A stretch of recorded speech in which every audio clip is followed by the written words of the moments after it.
Brought to you by TechnoSpark 20 series smartphones.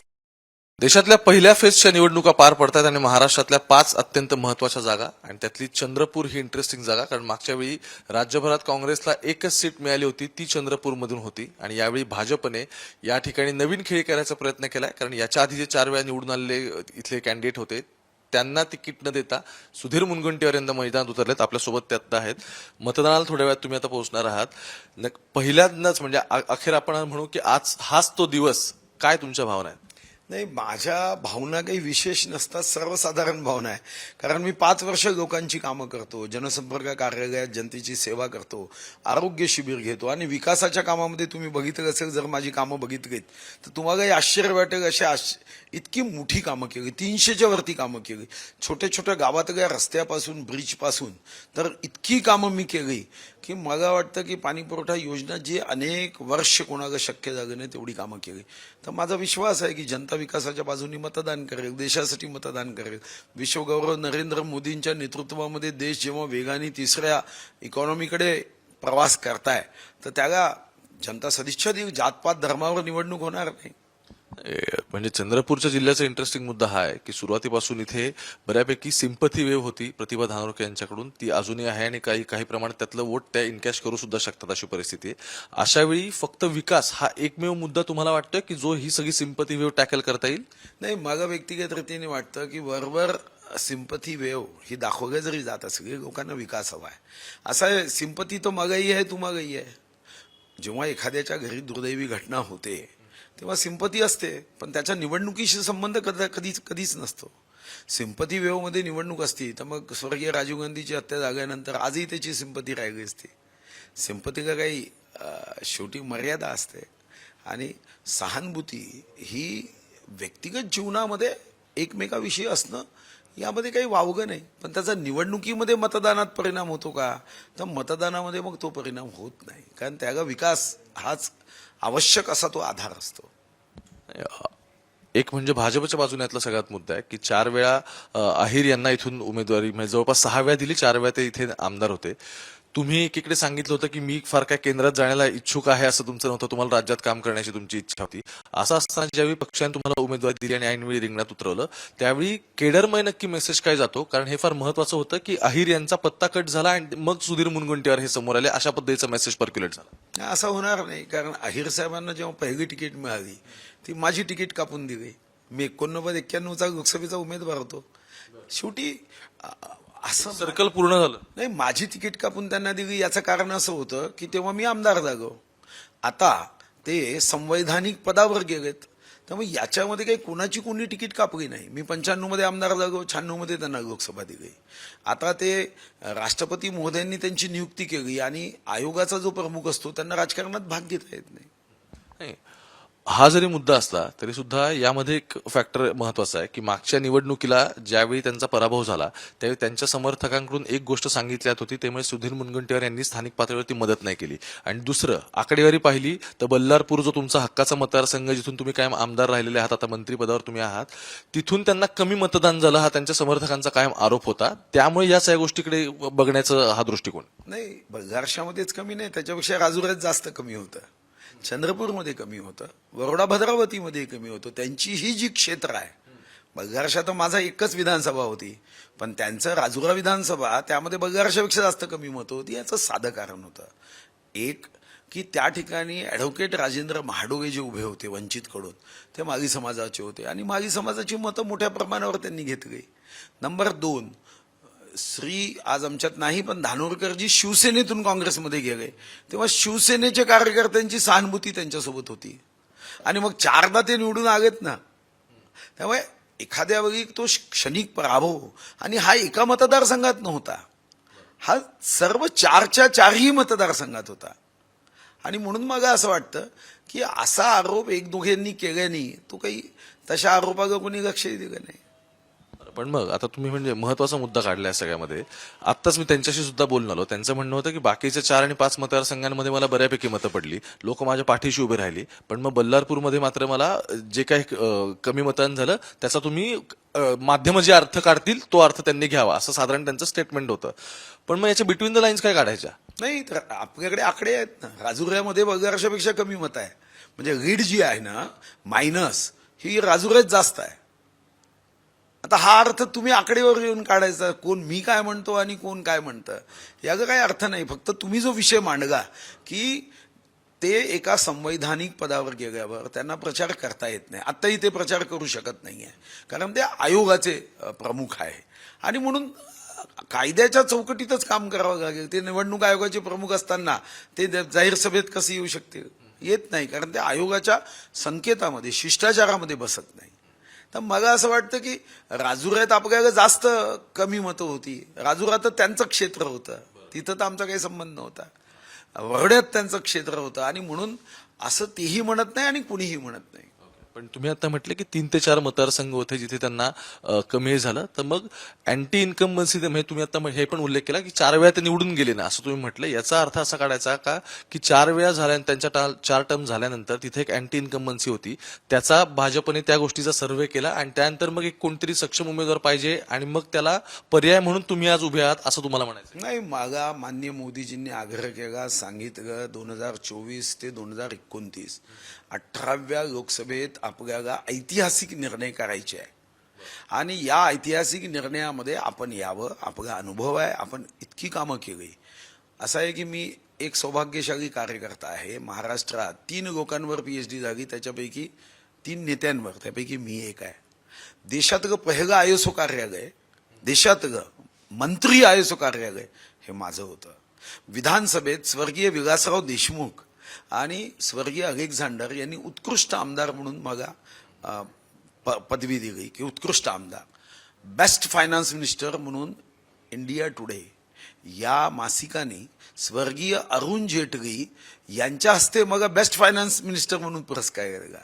Me 2 Guinness world record केले, मी 4 Limca record केल्या आणि तुम्ही जर माझ्या विकासाच्या कामाला भेटी द्याल तेव्हा तुमच्या लक्षात येईल की एक एक काम हे मी देशातलं उत्तम केलं. देशातली उत्तम सैनिक शाळा, देशातली उत्तम वन अकादमी, देशातलं उत्तम बांबू रिसर्च अँड ट्रेनिंग सेंटर, देशातलं उत्तम मेडिकल कॉलेज, कॅन्सर हॉस्पिटल वाराणसीला टाटानी केलं, दुसरं माझ्याकडे केलं.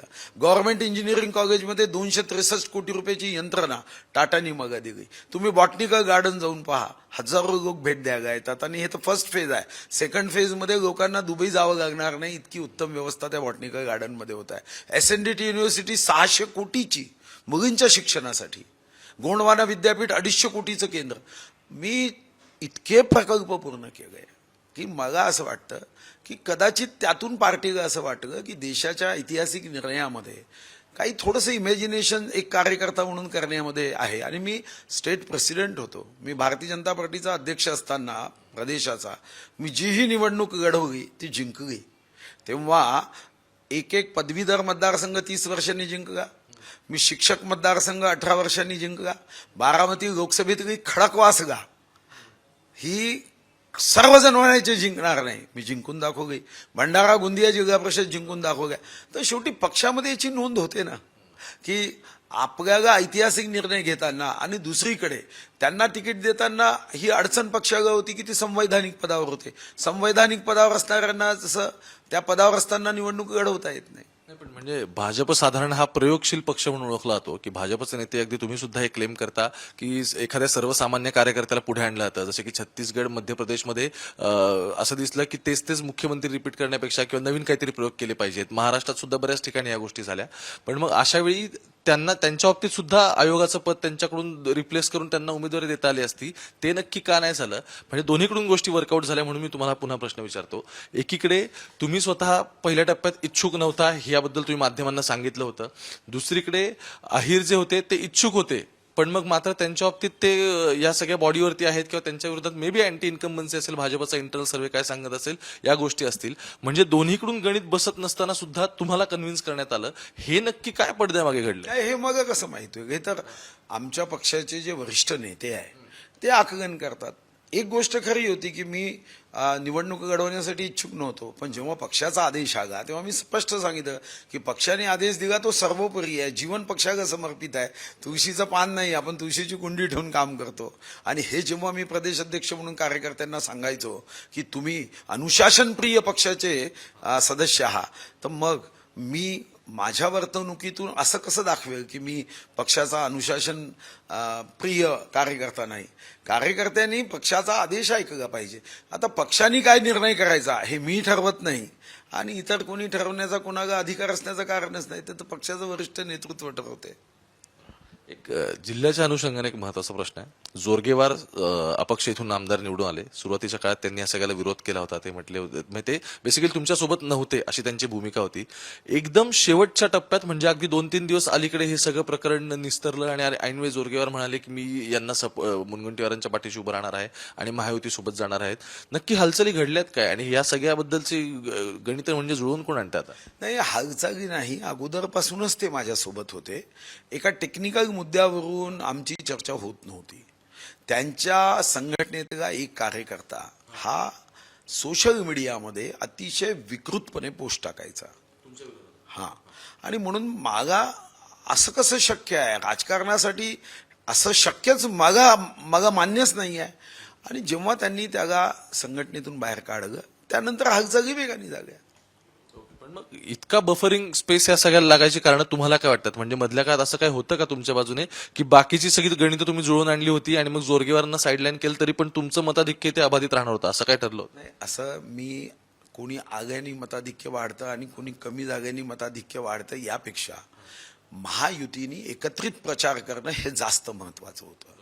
आज दृष्टबुद्धीनी, दृष्ट विचारांनी, मायावी रूपाने काँग्रेस काम करत आहे. तुम्हालाही माहित आहे की काँग्रेस कोणत्या पद्धतीचं देशाचं नुकसान करत आहे. पत्रकार परिषदेमध्ये जाती विचारायचं, खोटा नाटा प्रचार करायचा, बेफान होऊन आरोप करायचे, मोदीजींबद्दल निम्न शब्दात बोलायचं, कधी म्हणायचं मणिपूरमध्ये भारत मातेचा मृत्यू झाला, कधी स्वातंत्र्यवीर सावरकरांबद्दल किती नीच बोलावं.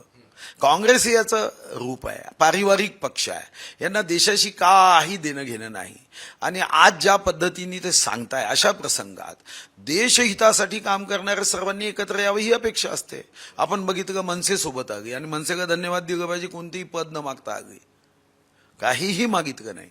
तर आज भारतीय जनता पार्टी, शिवसेना, राष्ट्रवादी, आरपीआय आठवले, आरपीआय जोगेंद्र कवाडे, मनसे, मग अशा वेळी चांदा यंग ब्रिगेडचाही पाठिंबा हा आला तर तो आनंददायी आहे. त्याचा निवडणुकीशी संबंध काय?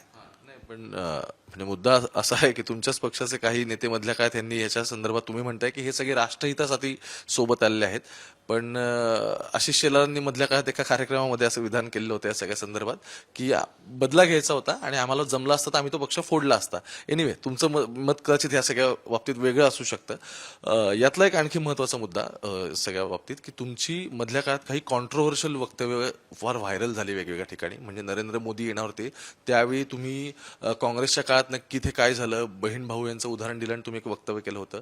त्यानंतर मला आठवतंय त्याच्या आधीच प्रतिभा धानोरकरांसंदर्भात तुम्ही वक्तव्य केलं होतं की अश्रूंच्या बाबतीत असं बोललेले होते. या सगळ्या गोष्टी तुमच्या म्हणजे तुमचा जो मताधिक्य असेल ते कमी करतील आणि या सगळ्याचा तुमच्यावरती रिव्हर्स इम्पॅक्ट होईल असं वाटत नाही तुम्हाला? नाही, असा प्रयत्न त्यांनी केला. त्यांना विकास मुद्द्यावर काम करता येत नव्हतं आणि म्हणून नरेंद्र मोदींच्या सभेमध्ये हजारो लाखो लोक होते, शेकडो पत्रकार होते. पत्रकारांना तर अशा गोष्टी लवकर समजतात. मग ही गोष्ट पत्रकारांच्या लक्षात नाही आली. ही सोशल मीडियामध्ये 10-20 सेकंदाची ती त्याला विकृतपणे त्याला प्रस्तुतीकरण करण्यात आलं. अन्यथा तिथं मी भाषण दिल्यावर 10 मिनिटाच्या आत पत्रकारांनी ते टीव्ही चॅनलवर बातमी दाखवली असती.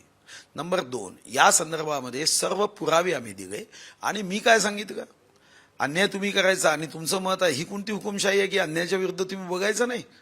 किती विकृतपणे तो कालावधी होता. आणीबाणीचा असेल किंवा 1984चे दंगे असतील, किती विकृतपणे काँग्रेस वागली. त्या विकृतीला आपण मतावर मोजायचं म्हणजे इतक्या निम्न आणि नीच पद्धतीने काँग्रेसनी तेव्हा वर्तणूक केली ही लोकांनी पाहिली नाही. विसरायचं म्हणजे काय विसरायचं हे विसरता येत नाही.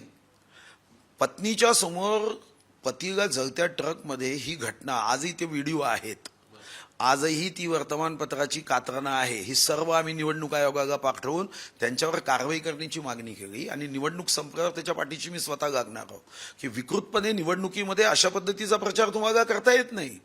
तुम्ही विकासावर काम करू शकत नाही तेव्हा विकृतपणे या गोष्टी तुम्ही केल्या जातात. तुम्हाला विकासावर बोलता येत नाही आणि म्हणून मी निवडणूक आयोगाला ही मागणी करणार आहे की काँग्रेसची अशी विकृत बुद्धीनी विकृत प्रचार हा थांबवण्यासाठी कायद्यामध्ये बदल करावे लागतील. आणि तुम्ही एक गोष्ट म्हणू शकला असता की ही गोष्ट खोटी आहे, असं नाही म्हणालात. कारण या दंग्याच्या संदर्भात, आणीबाणीच्या संदर्भात सारा रेकॉर्ड ऐतिहासिक तथ्य आहेत. पण तुम्ही 10 सेकंदाचं कापून विकृतपणे जेव्हा प्रचार करता तेव्हा हा विचार करू नका की याच्यावर मतावर परिणाम होईल. पब्लिक हे सब जानती आहे आणि हे विकृत बुद्धीने काम करतात हे जनतेला चांगल्या पद्धतीने माहिती आहे. खूप खूप धन्यवाद तुमचे. त्यांनी एक फार महत्वाचं वाक्य म्हटलं सगळ्या शेवटी की आज मतदान पार पडतंय पण त्यांचं असं म्हणणं आहे की पब्लिक है ये सब जानती है. त्यामुळे नक्की 4 तारखेला ज्यावेळी सगळ्यांचा निकाल लागणार आहे त्यावेळी पब्लिकचा नक्की मॅन्डेट कोणाला असणार आहे हे पाहणं फार महत्वाचं ठरणार आहे. कॅमेरा पर्सन गोपाळ हरणे सोबत मी ओमकार वाबळे, मुंबई तक, चंद्रपूर.